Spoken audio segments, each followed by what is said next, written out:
संपर्क साहित्य संस्थान और डॉक्टर राधाकृष्णन पुस्तकालय के संयुक्त तत्वाधान में आज विश्व कविता दिवस पर जयपुर में काव्य संगोष्ठी का आयोजन किया गया। संगोष्ठी में वरिष्ठ साहित्यकार नंद भारद्वाज ने कविता को सबसे लोकप्रिय विधा बताते हुए कहा कि आज भारतीय साहित्य कविता के रूप में सुरक्षित है। उन्होंने कहा कि कविता लंबे समय तक स्मृति में बनी रहती है, इससे इसकी प्रभावात्मकता अधिक है। कार्यक्रम की मुख्य अतिथि हिंदी की साहित्यकार डॉक्टर शारदा कृष्ण ने कविता को मनुष्य के जीवन का आधार बताते हुए कहा कि इसके जरिए मानव की संवेदनाओं को व्यक्त किया जा सकता है। इस मौके पर आकाशवाणी की कार्यक्रम अधिकारी रेशमा खान सहित अन्य वरिष्ठ साहित्यकारों को स्मृति चिन्ह देकर सम्मानित किया गया।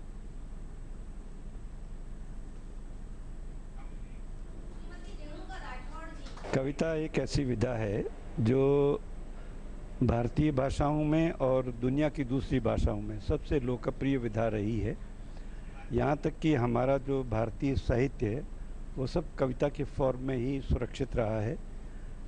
कविता में एक खूबी ये भी होती है कि उसकी वाचक शक्ति बहुत ज़्यादा होती है, यानी वो लंबे समय तक व्यक्ति की स्मृति में बनी रहती है, क्योंकि एक पर्टिकुलर छंद में एक मीटर में एक लय में रहती है और उसके कारण अभिव्यक्ति तो प्रभावशाली बनती ही है, लेकिन उसकी जो दीर्घकालिक काल तक उसकी जो बने रहना है ये महत्वपूर्ण है।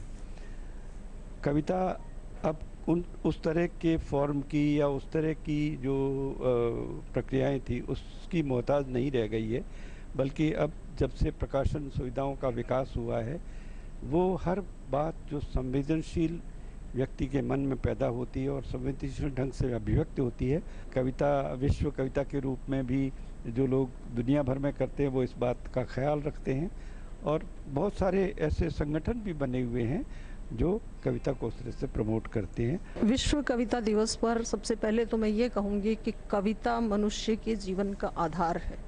संवेदनाओं के स्तर पर जहाँ रचना से व्यक्ति जुड़ता है सृजन से, तो सबसे लोकप्रिय भी और सबसे सहज भी यही विधा है जिसमें वो अपने भावों को प्रकट करता है।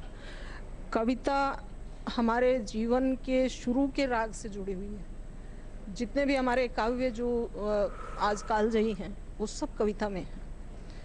यहाँ ये बात भी उल्लेखनीय है कि गद्य जो है वो कवियों की कसौटी कहा गया है, लेकिन कविता जो है वो उसका मार्ग वहीं से ही होकर होता है। जो सफल गद्यकार है वो अच्छी कविता भी लिख पाते हैं और अच्छे कवि जो हैं वो अच्छे गद्यकार भी होते हैं। तो ये संवेदनाएं जो हैं शब्दों से उनके भीतर उतरती है और इसमें कविता का महत्वपूर्ण रोल है।